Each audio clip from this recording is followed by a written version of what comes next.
सोनम अपनी ननद नेहा और अपनी सास के साथ बैठी होती है कि सास माला सोनम से बोलती है, बहू अब तो तेरी शादी को 1 महीना हो गया है, अब तो थोड़ा खुलकर बोल लिया कर, तुझे क्या चाहिए? अब तक जो हम लाते थे वो तो चुपचाप से ले लेती थी, लेकिन अब तो बोल। नहीं माँ जी, मुझे कुछ नहीं चाहिए, जो चाहिए होता है वो आप लोग बिना बोले ही ला देते हो, फिर क्या ही चाहिए होगा मुझे, रहने दो माँ जी ये सब आप।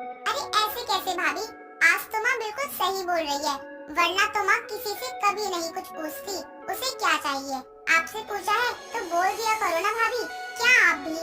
अच्छा तेरा मतलब क्या है, क्या मैं तेरे शौक पूरे नहीं करती हूँ? भाभी के सामने तेरी ज्यादा ही जुबान चल रही है, बताओ अभी तुझे अच्छे से सब समझ आ जाएगा। अरे माँ इतना क्यों भड़क रही हो, मैं तो बस मजाक कर रही थी। भाभी अब तो आप बोलो, मुझे बताओ ना, आपको शादी से पहले क्या शौक थे, हमें भी तो पता चलने चाहिए ना। हाँ बहू तू बता, तेरे शौक क्या क्या है? नेहा तो बड़ा बोल रही थी कि मैंने उसके शौक पूरे नहीं किए, तो अब मैं अपनी बहू के शौक पूरे करूंगी ना। माँ जी आप दोनों क्यों खामखा बहस कर रहे हो, छोड़ो ना ये सब, वैसे भी मेरी माँ ने मुझे यही सिखा कर भेजा है, शादी के बाद शौक होना और ना होना एक ही बराबर है। ऐसा क्यों बोल रही है बहू तू मुझे अपनी माँ ही मान और बता तुझे क्या चाहिए। तू अपना घर छोड़कर हमारे घर आई है तो तेरे शौक पूरा करना हमारा काम है ना। चल अब बातें मत घुमा और बता क्या चाहिए। माँ जी मुझे ना कीवी बहुत पसंद है, जब मैं अपने मायके में थी रोज कीवी खाती थी, सुबह शाम 2 कीवी खाती थी, लेकिन जब से शादी हुई है कीवी तो यहाँ आती ही नहीं है, वो आप ले आओ ना माँ जी। भाभी कीवी कितनी महंगी आती है, आपको पता है ना, 4 कीवी 100 रुपए की आ जाती है, और आपसे पहले अपने घर में दिन में 4 कीवी खाते थे। क्या बात है भाभी, आपके तो शौक भी महंगे हैं। हाँ वो मैं अपने मायके में थी तो माँ मेरे लिए ये सब रोज ही लाती थी, अब मुझे इन सब चीजों की आदत सी हो गई है, लेकिन यहाँ आप लोग नहीं खाते तो मैं कुछ बोलती ही नहीं थी। कोई बात नहीं, तब नहीं बोलती थी अब बोल दिया ना, बोल दूंगी अपने बेटे से वो ले आएगा। और हाँ बहू कोई भी शौक हो बेफिक्र होकर बता दिया कर मुझे, ठीक है ना। अरे माँ आपको पता नहीं है क्या कीवी कितना महंगा आता है, और आप मान गए कीवी लाने के लिए, आज तक तो आप मेरे लिए एक सेब भी नहीं लाई हो, और अब भाभी के लिए इतने महंगे शौक को पूरा कर रही हो। हाँ तो क्या हुआ, तू तो जब देखो कोई ना कोई शौक पूरा करवाने आ जाती है, लेकिन मेरी बहू बेचारी कुछ भी नहीं बोलती है, इसलिए तो मैं अपनी बहू को अभी से समझा रही हूँ कि किसी के लिए अपने शौक को नहीं मारना चाहिए। बहू तू निश्चिंत होकर बता दिया कर। कितनी अच्छी सास मिली है मुझे, मैंने बस आज कीवी मांगी और मुझे मिल भी जाएगी। सच में माँ जी को मेरे महंगे शौक को पूरा करने में कोई परेशानी नहीं है, अब तो सच में मैं बेफिक्र ही हूँ। कोई बात नहीं, ये भी सही है, मेरी कंजूस माँ भाभी के आने पर ही सही, कम से कम अपनी जेब से 4 रुपया तो निकालने को मान गई, बस मुझे और क्या चाहिए, मेरे लिए तो अच्छा ही है ना। सोनम अपने महंगे शौक बता देती है और बेचारी माला अपनी ही बातों में फंस जाती है, इसलिए सोनम का शौक तो पूरा करना ही था। माला ने सोनम को ये बोला ही था कि उसे जो भी चाहिए था वो अब जाकर सीधा अपनी सास से बोल देती थी, और ना करके भी माला को सोनम के शौक पूरे करने ही पड़ते थे। ऐसा कई दिनों तक चलता ही रहता है। कुछ दिनों के बाद सोनम माला के पास जाती है और बोलती है, माँ जी मुझे जरा 20,000 रुपए देना, कपड़े लेने हैं, सारी साड़ियाँ पुरानी हो गई है, और मैं सोच रही हूँ अब थोड़े बहुत सूट भी ले लूँ। कल मैंने ऑनलाइन एक बहुत ही अच्छा सूट देखा था। ये पैसे तेरा बाप छोड़ कर गया था या तेरी माँ? मैंने ये क्या बोल दिया कि तुझे जो चाहिए हो वो मुझे बता दियो, तू तो अपने महंगे महंगे शौक की लिस्ट लेकर आ जाती है रोज रोज यहाँ। ये कैसे बात कर रही हो माँ जी आप, मैंने ज्यादा कहाँ मांगे हैं, थोड़े पैसे ही तो मांग रही हूँ आपसे। ये थोड़े तेरे लिए हो सकते हैं, लेकिन यहाँ इतना कुछ सामान लाना होता है, अभी नेहा की भी शादी होगी, यहाँ हम तेरे महंगे महंगे शौक का ही खर्चा उठाने लगे तो सड़क पर आने में ज्यादा समय नहीं लगने वाला है हमें। माँ जी मुझे अच्छे से पता है मैं कितने मांग रही हूँ, आप खुद ही तो बोल रही थी ना कि नेहा की शादी के लिए पैसे बचाने हैं, तो नेहा की शादी के लिए कपड़े भी तो चाहिए होंगे ना, अभी से तैयारी करेंगे तभी तो होगा। अभी शादी तय भी नहीं हुई है, मेरे पास इतने पैसे नहीं है तुझे देने के लिए, तेरी अकल तो पता नहीं कहाँ चली गई है, लेकिन अब घर के बारे में तो मुझे ही सोचना पड़ेगा ना। माँ जी आप ये बोलकर ये मत जताओ कि आपको ही सारी फिक्र है घर की और मुझे कुछ नहीं। जताना क्या है, तुझे अपने शौक पूरे करने से ही फुर्सत नहीं मिलती, बाकी घर जाए आग में, है ना। लेकिन अपना ज्ञान भी मत दो मुझे, ठीक है ना? सोनम इतना बोलकर वहाँ से चली जाती है, लेकिन अब सोनम को वापस से वही शौक वाली आदत लग चुकी थी, इसलिए वो अब बिना बताए ही माला की तिजोरी से पैसे निकालने लग जाती है। माला की गैर हाजिरी में पैसे निकालकर अपने शौक पूरे करने लगती है। ऐसा कई दिनों तक चलता रहता है। कुछ दिनों के बाद नेहा शॉपिंग से घर वापस आती है और अपनी माँ भाभी को कपड़े दिखाती है। ये देखकर माला बोलती है, कहाँ से लाए तू इतने सारे कपड़े? जहाँ तक मुझे पता है मैंने तो तुझे कोई पैसे नहीं दिए, और तो और मेरी तिजोरी से भी पैसे गायब है। तूने मुझसे बिना पूछे पैसे ले लिए? नहीं माँ, मुझे तो पता भी नहीं है कि आपकी तिजोरी में पैसे भी थे। ये तो मैंने अब तक आप जो पैसे देती थी ना, उसको ही बचा कर लिया है। क्या पता भाभी ने पैसे लिए हो, उनसे ही पूछ लो। मैंने तो कुछ नहीं लिया। माँ जी, इतने दिन हो गए हैं, मैंने अपने शौक को भी कम कर दिया है और आप मुझे ही बोल रहे हो। ये तो गलत बात है ना। तूने नहीं लिए और तूने भी नहीं लिए, तो पैसे गए कहाँ? धरती निकल गई या आसमान खा गया? माँ, आज से पहले पैसे तो कभी गायब नहीं हुए थे, तो अब अचानक से कैसे हो गए? घर में से ही कोई है? कोई बात नहीं, जिसको जो छुपाना है छुपा लो, लेकिन मैं भी तेरी माँ हूँ और तेरी सास। अच्छे से पता लगा लूंगी कि आखिर घर में से कौन पैसे गायब कर रहा है, और पता लग गया तो उसके लिए ये अच्छा नहीं होगा। ठीक है ना? मेरी बात को अपने दिमाग में अच्छे से बैठा लो, दोनों के लिए अच्छा होगा। माला की बात सुनकर सोनम घबरा तो जाती है, लेकिन अपनी हरकतों में कोई भी सुधार नहीं लाती है और माला की तिजोरी से पैसे निकालकर अपने शौक को पूरा करने में लगी रहती है। कुछ दिनों बाद इंसुलिन का इंजेक्शन ना लग पाने की वजह से माला की तबीयत खराब हो जाती है और जल्दी से जल्दी नेहा और सोनम उसे हॉस्पिटल लेकर जाती है। वहाँ डॉक्टर उन्हें बोलता है, देखिए, इन्हें हर रोज इंसुलिन का इंजेक्शन लगता था, लेकिन कल ये इंजेक्शन लेने नहीं आई तो इनकी तबीयत खराब हो गई। आप एक काम करिए, काउंटर पर जाकर पैसे जमा करवा दीजिए, हम इनका इलाज शुरू कर देते हैं। डॉक्टर की बात सुनकर नेहा सोनम से बोलती है, भाभी, आपको तो माँ की तिजोरी का सब पता है ना। आप जल्दी से पैसे जमा कर दो, भैया भी यहाँ नहीं है, वरना वही सामान लेते। माँ जी की तिजोरी में पैसे नहीं है, सारे पैसे खत्म हो गए हैं। खत्म कैसे हो सकते हैं? भैया तो माँ को पैसे देते रहते थे और माँ भी फालतू खर्चा तो करती नहीं है। जो पैसे खत्म हो जाए फिर सारे पैसे गए कहाँ? माँ जी की तिजोरी से पैसे मैंने लिए थे अपने शौक के लिए।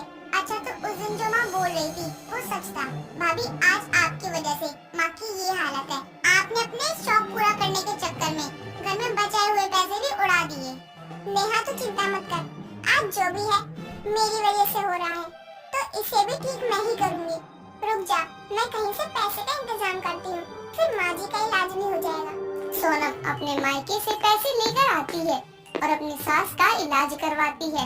ऐसी मुसीबत को अपने सर देखकर सोनम को अपनी गलती का एहसास होता है और वो माला के ठीक होने के बाद उससे माफी भी मांगती है और फिर अपने महंगे शौक में भी धीरे धीरे करके सुधार लाने की कोशिश करने लगती है। गौरव अपनी नई नवेली दुल्हन माधुरी को लेकर घर आता है और उसको दरवाजे पर खड़ा करके बोलता है, सुनो जाने मन, मैं ना माँ को बता कर आता हूँ कि मैं उनके लिए बहू लाया हूँ, जब तक तुम यही रहो। और हाँ, माँ के सामने जल्दी से जुबान मत खोलना, अंदर आने के बाद खोलना, वरना हमें गेट से ही रुखसत कर देंगी। माधुरी गर्दन हिलाकर हाँ कर देती है। इसके बाद गौरव घर के अंदर से अपनी माँ कुंती के पास जाकर उनके पैर छूकर बोलता है, देखो माँ, मैं आ गया और पता है मेरे साथ कौन आया है? कौन बेटा? माँ, मैं शादी करके आपके लिए बहू लाया हूँ। गुस्सा मत करना, मानता हूँ बताना चाहिए था, पर सब कुछ जल्दी जल्दी में हो गया और मैं उससे प्यार करता था, तो सोचा क्यों देर करनी अपनी शादी के लिए, करके ही चलता हूँ। वाह बेटा, जब तूने इतना सब कुछ जल्दी जल्दी में कर ही लिया था, तो एक पोता या पोती भी ले आता जल्दी जल्दी में। नालायक कहीं के, अब बता बहू कहाँ है और दिखने में कैसी है? अच्छी तो है ना? अरे माँ, बहुत सुंदर है, आंखें फटी की फटी रह जाएंगी, आओ मिलवाता हूँ। गौरव कुंती को माधुरी से मिलवाता है, जिसके बाद अपनी नई बहू का चेहरा देखकर कुंती बोलती है, अरे बेटा सच्ची बहू तो बहुत सुंदर है, रुक मैं आरती की थाली लेकर आती हूँ। कुंती आरती उतारकर अपनी बहू का स्वागत करती है और फिर अंदर सोफे पर बैठकर अपनी बहू से उसका नाम पूछते हुए बोलती है, बहू तेरा नाम क्या है और घर के काम तुझे आते हैं या नहीं?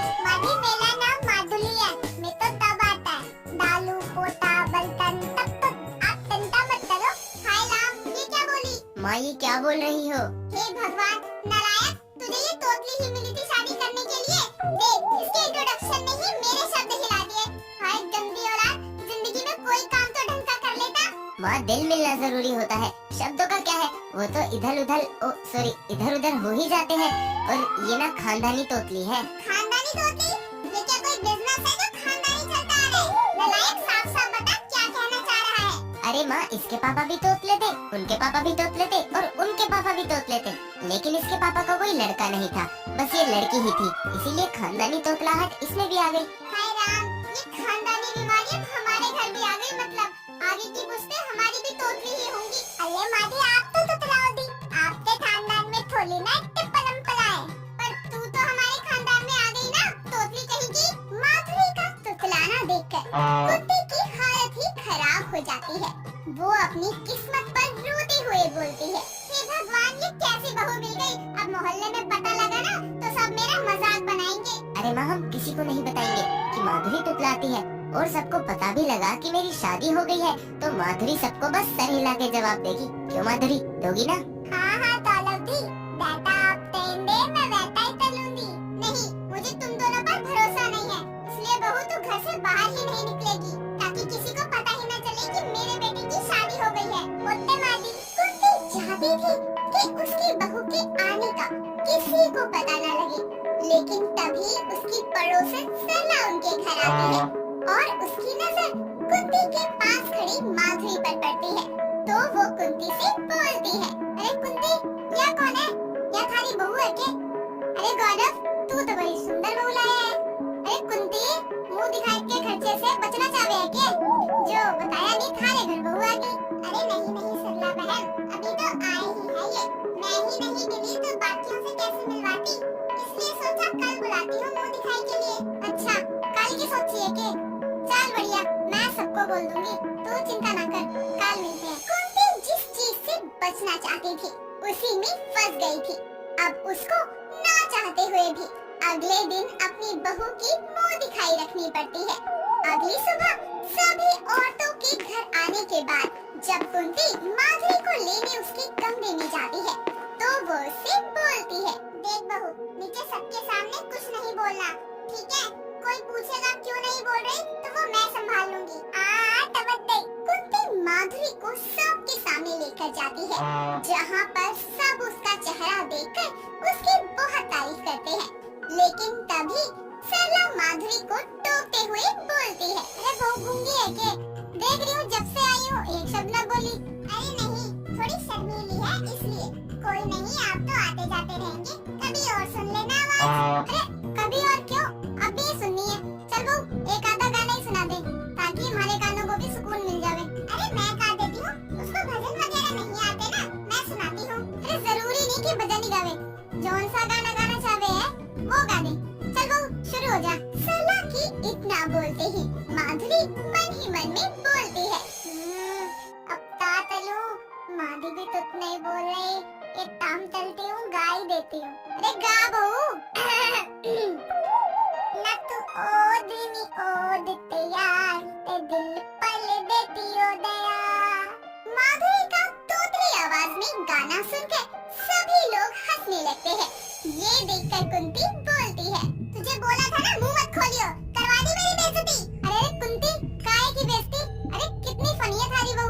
अरे बेटा, जरा एक गाना और सुना दे, वो सलमान खान का, लगन लगन लगन लग गई दे। अरे आंटी जी, वो तो मेरा फेवरेट गाना है। लो तो मैं अभी गाती हूँ, लदन लदन लदन लदन लद दैया, मैं तो लदन लदी।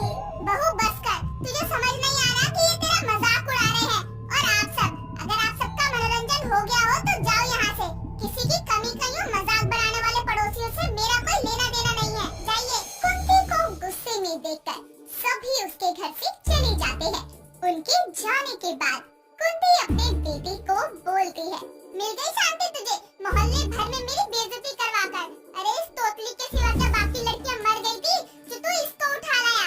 आज मैंने इसके लिए अपने पड़ोसियों से नाता तोड़ा है, लेकिन सच कहूं तो मुझे भी ये पसंद नहीं है। कुंती की बात सुनकर माधुरी अपनी आंखों में आंसू लिए अपने कमरे में जाती है, जहाँ गौरव उसको बोलता है, क्या हुआ मेरी माधुरी को, ऐसे रो क्यों रही है? सुना नहीं आपने? तातू माने टाटा, मेरी बता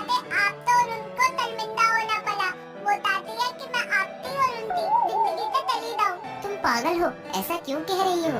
पहली बात तो ये कि माँ ने तुम्हारा दिल नहीं देखा अभी तक, बस आवाज सुनकर ही वो तुमसे नफरत कर रही है। जब उनको पता लगेगा कि उनकी बहू दिल की कितनी अच्छी है तो वो तुमको दिल से अपना लेंगी।